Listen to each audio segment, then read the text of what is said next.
우리 옆 사람하고 인사합시다. 반갑습니다. 축복합니다.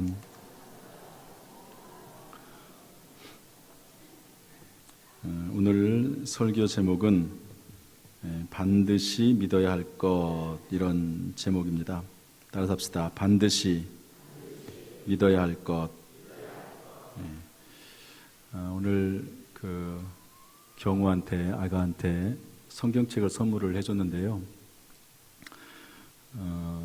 이슬람교에서 왜 유대인들은 저렇게 똑똑하고 잘 될까?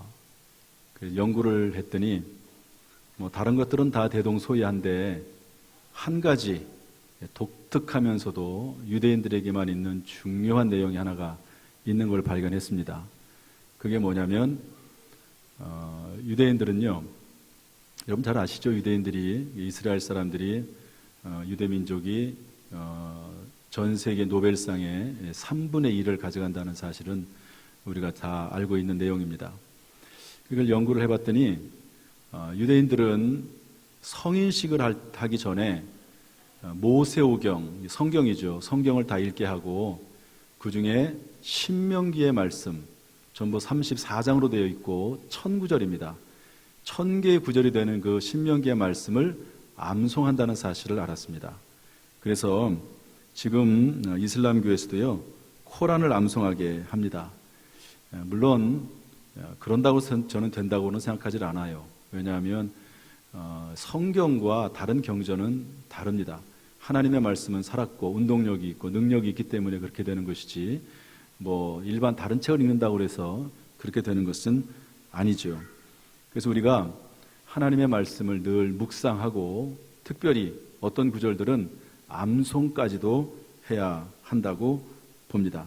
그것이 바로 자녀들을 잘 양육하는 것이고, 자녀들에게 물질이라든지 어떤 교육을 많이 시키는 것도 중요하지만 그 아이들이 하나님의 은혜를 입게 하고, 또 그리고 유대인들은요, 성경을 1000구절 넘게 암송하면서 그 기간 동안 그 아이의 머리가 활성화되고요, 뇌가 열리는 그런 일이 있다고 합니다. 그래서 여러분들이 하나님 말씀을 잘 가르칠 뿐만 아니라 여러분들도 하나님의 말씀을 암송해야 될 필요가 있는데요. 그 중에 하나가 지난 주일 전해드렸던 요한복음 3장 16절입니다.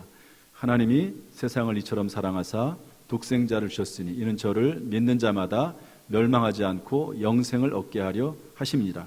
이런 말씀. 그 다음에 오늘 본문의 말씀 같은 경우도 우리가 암송해야 될 그런 말씀입니다. 이런 말씀이 우리 속에 암송이 되면 내 생각 속에 있고 내 마음 속에 있고 내 뼈와 그리고 내 살과 피에 흐르는 말씀이 돼서 어느 순간부터는요, 내가 말씀을 지키는 것이 아니라 하나님의 말씀이 우리의 인생을 지키고 이끌어가게 되는 줄로 믿습니다. 오늘 성경 말씀에 보면 이렇게 되어 있습니다. 믿음이 없이는 하나님을 기쁘시게 하지 못하나니. 여러분들 지금까지 인생을 살면서 가장 기뻤던 일이 무엇이었습니까? 어떤 분들은 결혼할 때가 가장 기뻤다고 그래요. 지금도 기쁩니까? 그랬더니 대답을 잘 못하더라고요. 아이를 낳을 때 기쁠 수 있습니다. 또 대학에 입학할 때 기쁠 수가 있죠. 또 좋은 일이 있을 때 기쁠 수가 있습니다. 사람은 전부 다 기쁜 일이 있고 슬픈 일이 있습니다. 근데 하나님도 인격의 하나님이시기 때문에 우리에게 인격을 주신 하나님께서도 성품이 있어요. 지정이 성품이 있으십니다. 하나님께서도 아픔이 있고 하나님께서 느낌이 있으신 분이거든요. 그 하나님도 기뻐하시는 일이 있습니다. 그게 뭐냐? 믿음이 없이는 하나님을 기쁘시게 못하나니. 즉 다시 말해서 믿음을 가지는 것을 하나님은 기뻐하신다고 말씀을 하고 있습니다. 이 말을 반대로 말하면 믿음이 없으면은요, 하나님이 기뻐하지 않으세요. 기뻐할 일이 없으신 거죠. 우리 하나님의 백성들이, 하나님의 자녀들이 하나님을 믿는 믿음으로 충만할 때 하나님께서는 그 영혼을 기뻐하시고 그 인생에 축복을 하실 줄로 믿습니다. 따라서 하나님께 나아가는 자는 반드시 믿음을 가져야 된다고 성경은 말씀하고 있습니다. 우리 성경 말씀 6절 읽은 말씀이지만 다시 한번 읽어보겠습니다. 다시 한번 시작. 믿음이 없이는 하나님을 기쁘시게 하지 못하나니 하나님께 나아가는 자는 반드시 그가 계신 것과 또한 그가 자기를 찾는 자들에게 상 주시는 이심을 믿어야 할지니라.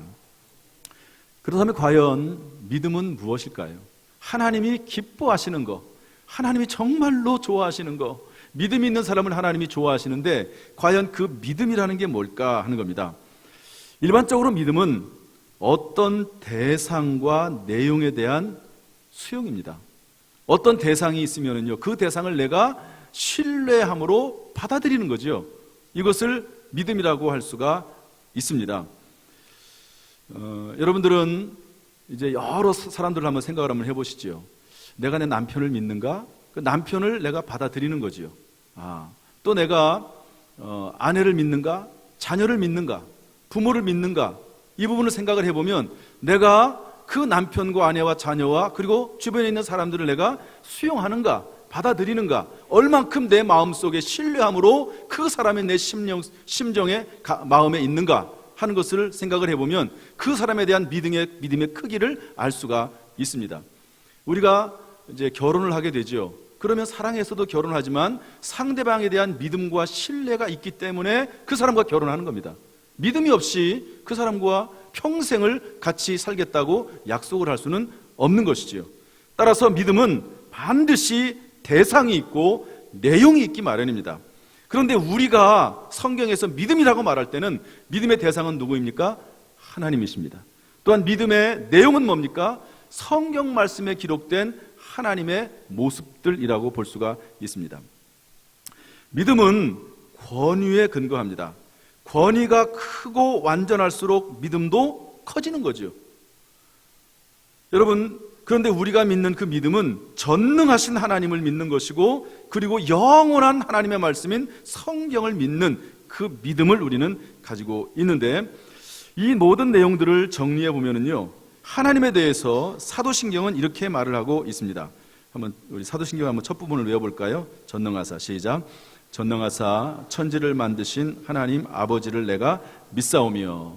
여기 믿는다는 말이 나오죠. 여러분 사도신경을 쭉 읽다 보면 믿음에 대한 내용이거든요. 하나님을 믿고 예수님을 믿고 성령을 믿고 교회를 믿고 뭐 이런 내용들이 쭉 나오거든요. 그런데 우리가 하나님을 믿습니다. 우리의 믿음의 대상은 하나님이시죠. 그런데 그 믿음의 내용은 뭡니까? 전능하신 하나님, 천지를 만드신 하나님, 아버지 하나님을 믿는 겁니다. 그래서 여러분 이 사도신경은 우리의 신앙 고백이라고 할 수가 있는 것입니다. 이러한 믿음은 대상이 있고 내용이 있고 그리고 이 믿음은 역할이 있습니다. 믿음은 어떤 역할을 하는가? 오늘 세 가지로 좀 제가 정리를 해봤는데요. 첫 번째로 믿음은 보이지 않는 것을 보게 하는 역할을 합니다. 우리 히브리서 11장 1절 말씀 읽어보겠습니다. 다 같이 히브리서 11장 1절 시작. 믿음은 바라는 것들의 실상이요 보이지 않는 것들의 증거니. 보이지 않는 것을 보게 하는 것이 믿음입니다. 저는 안경을 이제 중학교 3학년 때부터 썼는데요. 안경을 쓰면 보이지 않는 게 보입니다. 멀리 있는 것 볼 수 없지요. 그런데 망원경을 통해 보면 보입니다. 아주 조그만 것 볼 수 없습니다. 그러나 현미경을 통해서 보면 볼 수가 있는 것이지요. 마찬가지로 믿음이라고 하는 건 뭐냐? 볼 수가 없습니다. 어떤 때는 너무 멀어서, 너무 가까워서, 어떤 때는 내 이성의 한계를 뛰어넘어서 도저히 알 수도 없고 볼 수도 없는 것을 믿음의 눈으로 바라보게 되면 그것이 보여지게 된다 하는 것입니다. 그것이 믿음의 역할인데요. 우리 창세기 22장 16절 18절 말씀 한번 읽어보겠습니다. 다 같이 시작. 이르시되 여호와께서 이르시기를 내가 나를 가리켜 맹세하노니 내가 이같이 행하여 내 아들 내 독자도 아끼지 아니하였은즉 내가 내게 큰 복을 주고 내 씨가 크게 번성하여 하늘의 별과 같고 바닷가의 모래와 같게 하리니 내 씨가 그 대적의 성문을 차지하리라. 또 내 씨로 말미암아 천하 만민이 복을 받으리니 이는 내가 나의 말을 준행하였음이니라 하셨다 하니라. 절 보시죠. 어느 날 하나님께서 아브라함을 부르시면서 말씀하십니다. 내가 너에게 아들을 주겠다. 그런데 그 아들을 통해서 너의 후손이 하늘의 별과 같이 땅의 모래와 같이 많아지게 하겠다. 이렇게 말씀을 하십니다. 지금 아들이 없는데 그 나이가 그때가 75세가 됐는데 도저히 불가능한 일입니다. 그런데도 불구하고 하나님께서 그렇게 말씀하시니까 그 말씀을 받아들입니다. 수용하는 거죠. 그로 말미암아 실제 아들은 없지만 그 아들이 있는 것처럼 바라보게 되고, 그리고 그 믿음에 의해서 결국에는 아브라함에게 이삭이 태어나고, 이삭으로부터 아들들이 또 태어나서 결국에는 애굽에서 민족을 이루고, 그리고 그 민족이 출애굽을 해서 가나안 땅을 들어가게 되는, 젖과 꿀이 흐르는 가나안 땅에 들어가는 것을 볼 수가 있습니다. 보이지 않아요. 그러나 하나님의 말씀이 주어졌을 때 그 말씀을 믿음으로 받아들이면 그것을 곧 보게 되는 그런 역사와 역할을 하게 되는 것을 본문을 통해서 알 수가 있습니다. 또한 믿음은 어떤 역할을 하는가? 보이지 않는 것을 알게 합니다. 보이지 않는 것을 보게도 하고, 그리고 보이지 않는 것을 알게도 하는데요. 우리 3절 말씀 읽어보겠습니다. 히브리서 11장 3절 시작. 믿음으로 모든 세계가 하나님의 말씀으로 지어진 줄을 우리가 아나니 보이는 것은 나타난 것으로 말미암아 된 것이 아니니라. 여기 뭐라고 되어 있냐면 모든 세계, 온 우주 만물은 하나님이 말씀으로 지었다, 이렇게 이야기하고 있습니다. 우리 창세기 1장 1절부터 3절 말씀을 한번 또 읽어볼까요? 다 같이 시작. 태초에 하나님이 천지를 창조하시니라. 땅이 혼돈하고 공허하며 흑암이 깊음 위에 있고 하나님의 영은 수면 위에 운행하시니라. 하나님이 이르시되 빛이 있으라 하시니 빛이 있었고. 여러분, 우리가 어떻게 온 이 우주 만물이 하나님께서 창조하셨는데 말씀으로 창조했다는 것을 어떻게 알겠습니까? 아무도 알 수 없는 거지요. 세상 사람들은 이것을 인정하지 못합니다. 그래서 진화론을 발전시키고 또 그것이 마치 과학인 것처럼 그렇게 호도합니다. 그러나 성경은 그게 아니고 태초에 하나님이 천지를 창조하셨는데 빛이 있으라고 말씀하실 때 빛이 있었고, 그리고 새와 그리고 모든 동물들이 있으라고 하실 때 있었고, 하나님께서 말씀으로 창조했다고 우리에게 말씀하고 있는 것입니다. 이런 보이지 않는 것들을 알게 하는 것이 믿음입니다. 세상 사람들은요, 이 말을 들어도 믿지를 않아요. 그런데 여러분들은 왜 여기에 와서 그 사실을 들으면서 그것을 받아들이고 있습니까? 하나님이 주신 믿음이라고 볼 수가 있는 것입니다. 여러분, 믿음은요, 보이지 않는 것, 내가 경험하지 못한 것, 이런 것들을 알게 하는 그런 역할을 한다고 성경이 우리에게 말씀해주고 있습니다. 세 번째로 믿음은 어떤 역할을 하는가? 보이지 않는 것을 행하게 합니다. 우리 7절 말씀 한번 읽어보겠습니다. 7절 시작. 믿음으로 노아는 아직 보이지 않는 일에 경고하심을 받아 경외함으로 방주를 준비하여 그 집을 구원하였으니 이는 이로 말미암아 세상을 정죄하고 믿음을 따르는 의의 상속자가 되었느니라. 아멘. 저를 보시죠. 여러분, 노아는 유명한 분이죠. 노아 할아버지 그렇게 많이 얘기를 합니다. 그런데 어느 날 하나님께서 노아에게 말씀하십니다. 내가 온 우주 만물을 만들었고 그리고 사람들을 만들었다. 그런데 이 사람들이 나의 명령에 따르지 않고 나의 말을 듣지 않고 자기들이 원하는 것, 자기 마음대로 행해서 이 세상이 너무너무 죄악 가운데 관영해졌다. 내가 이 세상을 물로 심판하겠다 말씀하십니다. 그러나 너는 의로운 사람이고 너에게 내가 은혜를 끼치는데 너와 가족은 살 것이다. 그러면서 뭐라고 말씀하시냐면 산 위에 배를 만들어라, 방주를 만들어라, 이렇게 말씀하십니다. 이 말씀을 노아가 듣고 여러분 어떻게 합니까? 여러분, 이런 말씀들이 우리의 삶 속에서 때때로 주어질 때가 있거든요. 그런데 노아가 그 말을 듣고 배를 산 위에다가 만들기 시작을 합니다. 많은 시간 동안 오랫동안 배를 만들면서 주변 사람들에게 손가락질을 당해요. 아니 도대체 사람 배를 만드는데 산 위에다가 배를 만드는 사람이 어디 있느냐, 이러면서 많은 어려움을 당하지만 하나님의 말씀을 인정하기 때문에, 믿기 때문에 그것을 행동으로 옮기는 것을 볼 수가 있습니다. 따라서 믿음은 보이지 않는 것을 행동으로 옮기게 하는 것이 믿음입니다. 믿음은 단순히 존재, 비잉만을 의미하는 것이 아니고 실천, 두잉을 포함하는 개념이라고 할 수가 있습니다. 여러분, 믿음이 있으니까 행동하는 거예요. 믿음이 있으니까 행동하는 겁니다. 제가 대학을 다닐 때, 저희 때는 이제 전두환 노태우 대통령 그때입니다. 그때는 제가 대학 4년을 다니면서 한 번도 데모를 안 한 적이 없어요. 그때는요, 학생들이 들어오면은 그 학생들을 마치 우리 교회에서 새신자 교육을 하듯이 데려다가요, 농화를 데리고 가가지고 농화에서 공산주의, 사회주의, 막스 레닌 이런 이론을 가르쳤습니다. 그러고 나서 그거 배우고 오면요, 완전히 바뀌어요. 그리고 공산주의가 가장 올바른 진리라고 생각을 하고 그것을 믿고 어떤 현상이 나타나는지 아십니까? 농촌 봉사활동, 농화를 갔다 오면요, 아이가 바뀝니다. 그 아이들이 전부 대부분 데모에 동참합니다. 여러분, 믿음이라고 하는 것은요, 행동을 유발하게 되어 있습니다. 행동을 유발하게 되어 있어요. 행동이 없는 믿음은 존재하지 않습니다. 하나님께서 어느 날 아브라함에게 나타나셨어요. 그러면서 75살 된 아브라함에게 너는 너의 친척 본토 아비집을 떠나라. 그러면 내가 너를 창대하게 하겠다. 너를 저주하는 자를 내가 저주하고 너를 축복하는 자를 축복하겠다. 땅의 모든 족속이 너로 인하여서 복을 받을 것이다. 너는 너의 본토 친척 아비집을 떠나라. 이렇게 말을 했을 때 아브라함이 오늘 성경 말씀에 보면 뭐라고 되어 있냐면 8절에 갈 바를 알지 못하고 말씀을 따라 나아갔다고 얘기하고 있습니다. 그러므로 여러분, 믿음은요, 보이지 않는 것을 보게 하고 보이지 않는 것을 알게 하고 보이지 않는 것을 행하게 하는 것이 믿음이라고 할 수가 있습니다. 여러분, 여기에 왜 앉아 있습니까? 주일날, 그 좋은 날, 일주일 동안 열심히 일하고 피곤한데 집에서 잠을 자고 있어야 되지 왜 여기 와서 앉아 있습니까? 그것은 믿음이 있기 때문에 그래요. 하나님이 예배드리는 것을 기뻐하시고 우리 인간으로서 해야 될 최고의 행위가 믿음이라고 하는 사실을 알고 듣고 믿기 때문에 이 자리에 와서 앉아 있는 겁니다. 할렐루야. 여러분, 하나님 앞에 11조와 예물을 왜 드립니까? 그 아까운 돈을 왜 드립니까?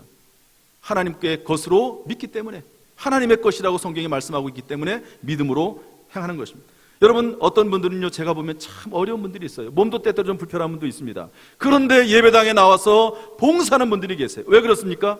그것이 하나님께서 나를 부른 부름이라고 생각하고 믿기 때문에 그렇습니다. 여러분, 믿음은요, 보이지 않는 것을 보게 하고 보이지 않는 것을 알게 하고 보이지 않는 것을 행하게 하게 하는 것입니다. 그리고 그런 믿음을 가지고 하나님과 하나님 말씀에 근거해서 살아나갈 때 하나님께서는 말씀대로 역사하시는 줄로 믿습니다. 말씀대로 이루어지는 줄로 믿습니다. 말씀대로 하나님께서 은혜를 베푸시고 성경에 약속된 놀라운 기적과 축복들을 이루실 줄로 믿습니다. 두 번째로, 그런데 오늘 말씀에 반드시 믿어야 될 게 있다는 거예요. 제가 믿음에 대한 설명을 했습니다. 그런데 반드시 믿어야 될 게 있다는 거예요. 우리 6절 말씀 한번 다시 읽어보겠습니다. 다 같이 시작. 믿음이 없이는 하나님을 기쁘시게 하지 못하나니 하나님께 나아가는 자는 반드시 그가 계신 것과 또한 그가 자기를 찾는 자들에게 상 주시는 이심을 믿어야 할지니라. 하나님께 나아가는 자, 교회 나오는 자, 신앙생활을 하는 자, 기독교인이라고 한다면 꼭 믿어야 할 게 있다는 거예요. 그건 뭐냐? 첫 번째로는 하나님이 계신 것을 믿어야 된다는 겁니다. 하나님이 살아계신다는 것을 믿고 그 믿음의 근거에서 행동해야 된다 하는 것입니다. 이것을 하나님이 기뻐하신다는 거예요. 우리 창세기 1장 1절 말씀 읽어보겠습니다. 다 같이 시작. 태초에 하나님이 천지를 창조하시니라. 히브리서 3장 4절 말씀 시작. 집마다 지은이가 있으니 만물을 지으신 이는 하나님이시니라. 하나님이 살아계신다. 집마다 지은이가 있듯이 모든 것은 다 지은 존재가 있듯이 온 우주 만물과 사람은 하나님이 만드셨다는 사실을 믿어야 된다는 거예요. 얼마 전에 당진시대에서 좀 글을 좀 하나 써달라고 그래서 제가 그 신문에 글을 하나 기고한 적이 있습니다. 무슨 말씀을 쓸까 하다가 저희 교회 권사님 이야기를 썼어요. 제가 아마 설교 시간에도 얘기했던 거라고 생각이 되는데요. 수협의 간증 때 하신 말씀입니다. 우리 교회에 현재 79세가 된 권사님이 한 분 계십니다. 이분은 형제 자매가 전부 13명이에요. 그런데 10명이 죽었습니다. 어느 시점이 되면 꼭 어떤 증세가 나타나고 꼭 죽어요. 그런데 10명이 죽고 나서 3명 남아있는데 그 권사님에게도 17살 때 똑같은 증세가 나타나는 거예요. 그래가지고 그럼 죽는 거잖아요. 그래서 이분이 고민하다가 어떡할까 그러고 있는데 어떤 분이 교회 나가면 된다고 그래가지고 교회를 다녔습니다. 4km나 떨어져 있는 그 교회를 지금이야 4km는 가까운 거리지만 4km나 되는 거리를 걸어서 교회를 다니기 시작을 했습니다. 하나님이 살려주셔가지고요, 지금 79세가 되고 지금도 새벽기도 나와가지고 열심히 봉사하시고 자녀들이 얼마나 어머니에게 효도하는지 모릅니다. 그 얘기를 하면서 제가 어떤 이야기를 뒤에 썼냐면요, 나도 마찬가지다. 나도 하나님을 몰랐지만 성경 말씀 히브리서 3장 4절 말씀을 통해서 하나님의 살아계심을 믿게 됐고 그로 인해서 내 인생이 바뀌었다 하는 그런 이야기를 썼습니다. 여러분, 하나님 교회를 나오고 신앙생활을 하면서도 하나님의 살아계심을 확신하고 신앙생활하는 사람과 그렇지 못한 사람은 큰 차이가 있습니다. 여러분 신앙생활을 할 때 여러분 믿으라고 됐어요. 믿으라고. 여러분 하나님의 살아계심을 믿고 하나님의 살아계심을 확신하고 하나님의 살아계심을 인정하고 고백하고 살아가는 신앙인 될 수 있기를 주님의 이름으로 축복합니다. 다윗과 같은 사람은요, 하나님의 살아계심을 확신하니까 여러분 골리앗이라고 하는 장군과 싸웠습니다. 나라를 공격하는 그 골리앗이라고 하는 장군을요, 다른 모든 자기 이스라엘 군대들은 전부 숨고 그리고 겁을 먹고 그러고 있는데 이 다윗은 하나님의 이름으로 나가서 그 골리앗 장군과 싸워서 이기는 것을 볼 수가 있습니다. 우리 사무엘상 17장 45절 46절 말씀 읽어보겠습니다. 다윗이 시작. 다윗이 블레셋 사람에게 이르되 너는 칼과 창과 단창으로 내게 나오거니와 나는 만군의 여호와 이름 곧 내가 모욕하는 이스라엘 군대 하나님의 이름으로 내게 나아가노라. 오늘 여호와께서 너를 내 손에 넘기시리니 내가 너를 쳐서 내 목을 베고 블레셋 군대의 시체를 오늘 공중에 세워 땅의 들짐승들에게 주어 온 땅으로 이스라엘에 하나님이 계신 줄 알게 하겠고. 여러분 하나님이 계심을 아는 사람은 확신 가운데 하나님의 인도하심을 받아서 살아나가는 줄로 믿습니다. 그러므로 우리는 마음속에 어떤 일을 만나든지 간에 슬픈 일을 만나고 또 고통스러운 일을 만나더라도 이렇게 생각해야 됩니다. 마음속으로 하나님이 살아계시지. 따라서 합시다. 하나님이 살아계시지. 하나님이 살아계시지. 여러분 하나님이 살아계심을 믿는 사람은 그 생각과 마음과 행동이 변화가 되는 줄로 믿습니다. 어느 날 종교개혁을 일으켰던 루터가 워낙 힘들어서 로만 카톨릭의 그 거대한 세력에 대항해서 싸우는 것이 너무 힘들어서 더구나 암살 시도까지 이 로만 카톨릭에서 했습니다. 종교개혁자인 루터에게 너무 상심이 돼가지고요, 우울증에 빠질 정도로 되어 있었습니다. 낙심하고 좌절하고. 그런데 그 옆에서 그 아내가 봤습니다. 그리고요 조용히 상복을 입고 이 루터 앞에 나타났습니다. 상복. 깜짝 놀라지요. 아니 누가 죽었냐고, 왜 상복을 입고 나타나냐고. 그랬더니 그 아내가 참 지혜롭죠. 아내가 하는 말이 내가 당신을 보니까 하나님이 돌아가신 것 같다고. 내가 그래서 상복을 입었다고. 아니 하나님이 살아계신데 왜 그렇게 낙심하고 좌절하고 실망하냐고. 이렇게 얘기를 했습니다. 그랬더니 그때 루터가 다시 정신 차리고 힘을 내서 그 위대한 종교개혁을 완성했던 것을 볼 수가 있습니다. 여러분 하나님이 살아계심을 믿는 사람과 하나님이 살아계심 믿지 않는 사람은요 행동 자체가 다릅니다. 말하는 것이 다르고 그리고 그 인생이 달라진다는 것을 여러분 기억할 수 있기를 주님의 이름으로 축복합니다. 두 번째로 하나님께 나아가는 자는 하나님이 상 주시는 것을 믿어야 합니다. 하나님이 상 주신다는 것을 믿고 그 믿음의 근거에서 행동해야 하는 것입니다. 그 대표적인 사람이 모세입니다. 우리 히브리서 11장 말씀 읽어보겠습니다. 믿음으로 시작. 믿음으로 모세는 장성하여 바로의 공주의 아들이라 칭함받기를 거절하고 도리어 하나님의 백성과 함께 고난받기를 잠시 죄악의 낙을 누리는 것보다 더 좋아하고 그리스도를 위하여 받는 수모를 애굽의 모든 보화보다 더 큰 재물로 여겼으니 이는 상 주심을 바라봅니다. 여러분 모세가 이스라엘 백성들을 40년 동안 광야 생활을 이끌어가면서 얼마나 많은 고생을 했습니까? 영도자 이스라엘 지도자 아닙니까? 말을 안 듣고 불순종하고 심지어는 비방하고 돌을 쳐서 죽이려고 하고 그런 모든 것들을 극복해 나가면서 결국 모세가 이스라엘 백성들을 가나안 땅까지 이끌고 가는데요, 여기 성경에 뭐라고 되어 있습니까? 그 모든 것을 극복하게 하신 이유가 뭔가? 상 주심을 바라봅니다. 모든 고난과 수고를 극복할 수 있는 비결, 하나님이 상 주신다는 것을 믿었기 때문입니다. 여러분 하나님은 우리의 모든 수고를 기억하시고 상 주시는 이심을 믿으시길 바랍니다. 그러므로 마음속에 이렇게 생각을 하십시오. 하나님이 상 주시지. 따라서 합시다. 하나님이 상 주시지. 어느 날 다윗이 성전 건축할 마음을 가졌습니다. 근데 하나님이 반대하세요. 안 된다고 하십니다. 왜? 너는 전쟁에 나가서 피를 많이 흘렸기 때문에 너는 적합하지 못하다. 너의 아들이 성전을 건축할 것이다. 이렇게 말씀하세요. 그러나 너의 그 마음이 너무 귀하기 때문에 내가 너에게 복을 주겠다. 그리고 너의 후손의 왕위가 끊어지지 않겠다. 이렇게 말씀합니다. 여러분 사울 왕은 그 왕위가 당대에서 끊어지잖아요. 그런데 다윗은 그 후손이 계속해서 왕이 되도록 하겠다는 겁니다. 여러분 고려시대에 왕씨성을 가진 사람이 왕이 됐습니다. 그러다가 이씨 조선이 되지 않습니까? 그런데 다윗 가문은 그렇게 하지 않겠다는 거예요. 너의 왕위를 계속해서 이어주게 하겠다. 이렇게 축복을 하십니다. 그때 다윗이 이렇게 외칩니다. 역대상 17장 17절인데 한번 읽어보겠습니다. 다 같이 시작. 하나님이여, 주께서 이것을 오히려 작게 여기시고 또 종의 집에 대하여 먼 장래까지 말씀하셨사오니 여호와 하나님이여, 나를 존귀한 자들 같이 여겼나이다.